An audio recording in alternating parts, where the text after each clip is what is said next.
So this happy pic of me was taken in 1999. I was a senior in college, and it was right after dance practice. I was really, really happy. And I remember exactly where I was about a week and a half later.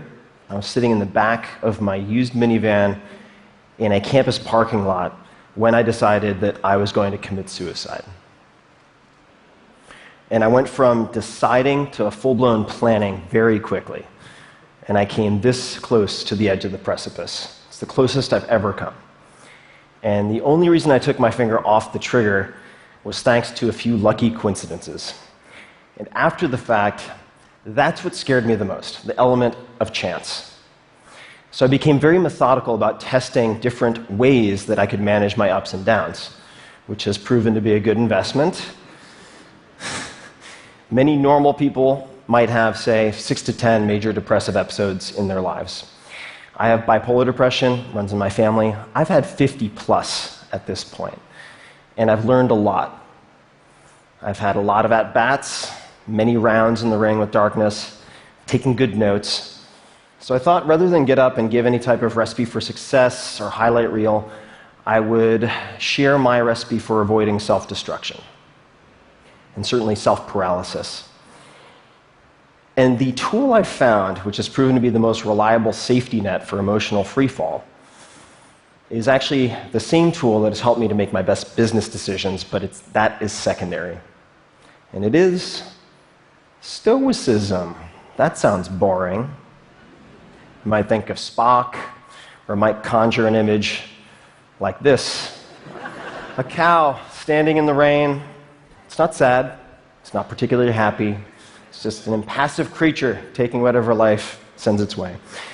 You might not think of the ultimate competitor, say Bill Belichick, head coach of the New England Patriots. He has the all-time NFL record for Super Bowl titles. And Stoicism has spread like wildfire in the top of the NFL ranks as a means of mental toughness training in the last few years.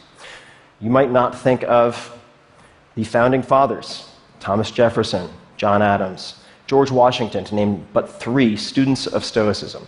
George Washington actually had a play about a Stoic.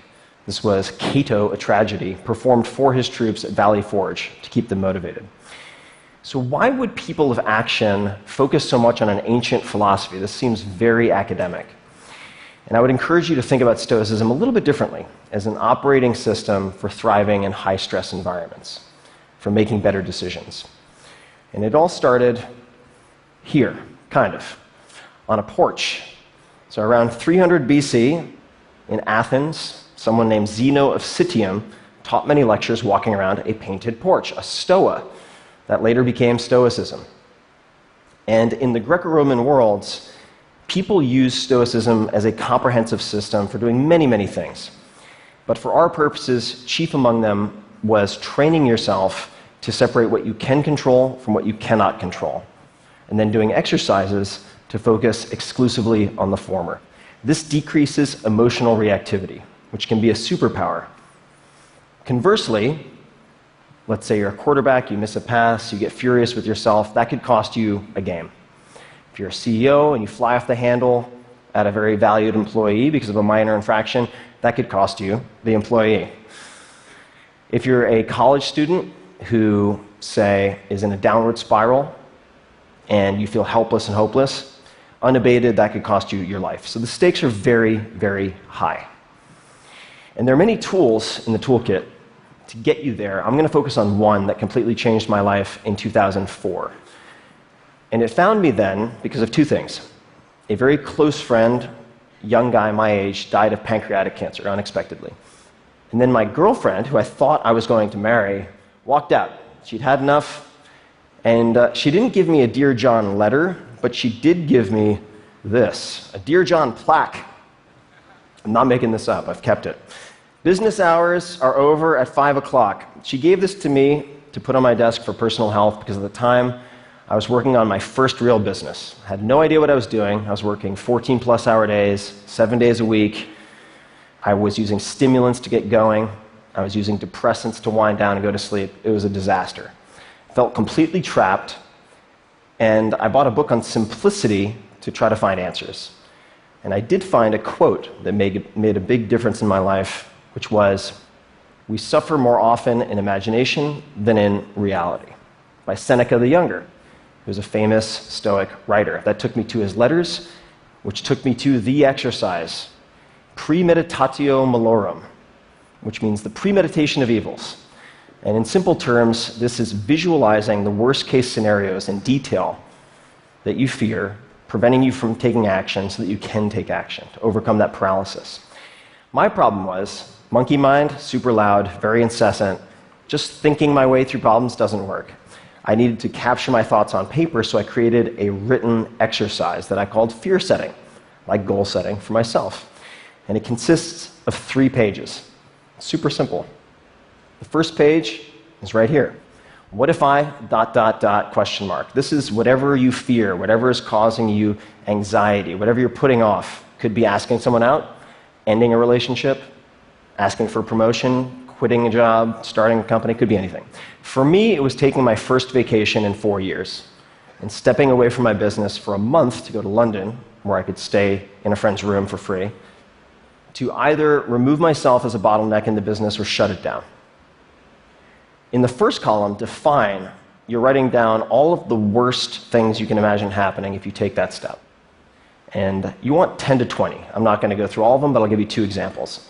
So one was, I'll go to London, it'll be rainy, I'll get depressed, the whole thing will be a huge waste of time.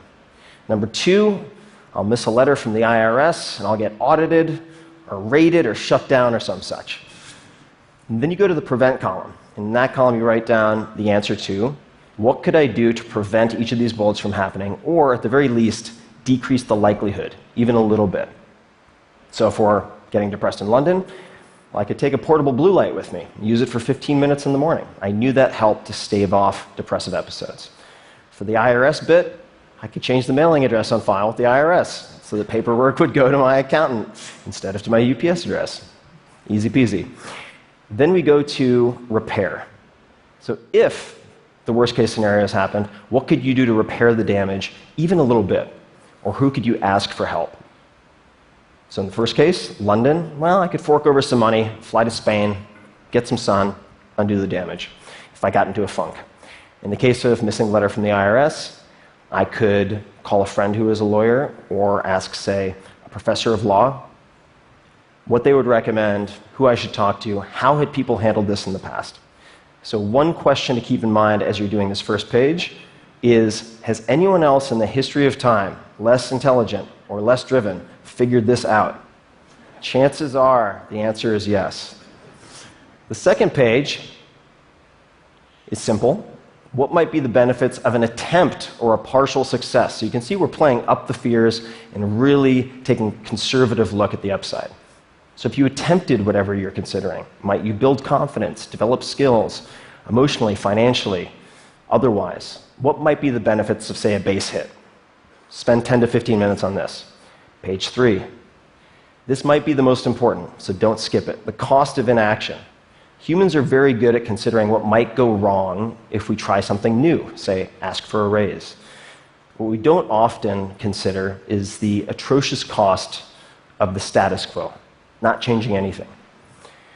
So you should ask yourself, if I avoid this action or decision, and actions and decisions like it, what might my life look like in, say, 6 months, 12 months, 3 years? Any further out, it starts to seem intangible. And really get detailed. Again, emotionally, financially, physically, whatever. And when I did this, it painted a terrifying picture. I was self-medicating. My business was going to implode at any moment, at all times, if I didn't step away. My relationships were fraying or failing. And I realized that inaction was no longer an option for me. Those are the 3 pages. That's it. That's fear setting. And after this, I realized that on a scale of 1 to 10, 1 being minimal impact, 10 being maximal impact, if I took the trip, I was risking a 1 to 3 of temporary and reversible pain for an 8 to 10 of positive, life-changing impact that could be semi-permanent. So I took the trip. None of the disasters came to pass. There were some hiccups, sure. I was able to extricate myself from the business. I ended up extending that trip for a 1.5 years around the world. And that became the basis for my first book that leads me here today. And I can trace all of my biggest wins and all of my biggest disasters averted back to doing fear setting at least once a quarter. It's not a panacea. You'll find that some of your fears are very well-founded, but you shouldn't conclude that without first putting them under a microscope. And it doesn't make all of the hard times, the hard choices easy, but it can make a lot of them easier. So I'd like to close with a profile of one of my favorite modern-day Stoics. This is Jerzy Gregorek. He is a 4-time world champion in Olympic weightlifting, political refugee, published poet, 62 years old. He can still kick my ass and probably most asses in this room. He's an impressive guy. I spend a lot of time on his stoa, his porch, asking life and training advice. He was part of the Solidarity in Poland, which was a nonviolent movement for social change that was violently suppressed by the government. He lost his career as a firefighter. Then his mentor, a priest, was kidnapped, tortured, killed, and thrown into a river. He was then threatened. He and his wife had to flee Poland, bounce from country to country until they landed in the US with next to nothing, sleeping on floors. He now lives in Woodside, California, in a very nice place. And of the 10,000 plus people I've met in my life, I would put him in the top 10 in terms of success and happiness. And there's a punchline coming, so pay attention. I sent him a text a few weeks ago asking him, had he ever read any Stoic philosophy? And he replied with 2 pages of text. This is very unlike him. He is a terse dude. And not only was he familiar with Stoicism, but he pointed out for all of his most important decisions, his inflection points, when he stood up for his principles and ethics, how he had used Stoicism and something akin to fear setting, which blew my mind. And he closed with 2 things. Number 1, he couldn't imagine any life more beautiful than that of a Stoic. And the last was his mantra, which he applies to everything, and you can apply to everything. Easy choices, hard life. Hard choices, easy life. The hard choices, what we most fear doing, asking, saying, these are very often exactly what we most need to do. And the biggest challenges and problems we face will never be solved with comfortable conversations, whether it's in your own head or with other people. So I encourage you to ask yourselves, where in your lives right now might defining your fears be more important than defining your goals? Keeping in mind all the while the words of Seneca, we suffer more often in imagination than in reality. Thank you very much.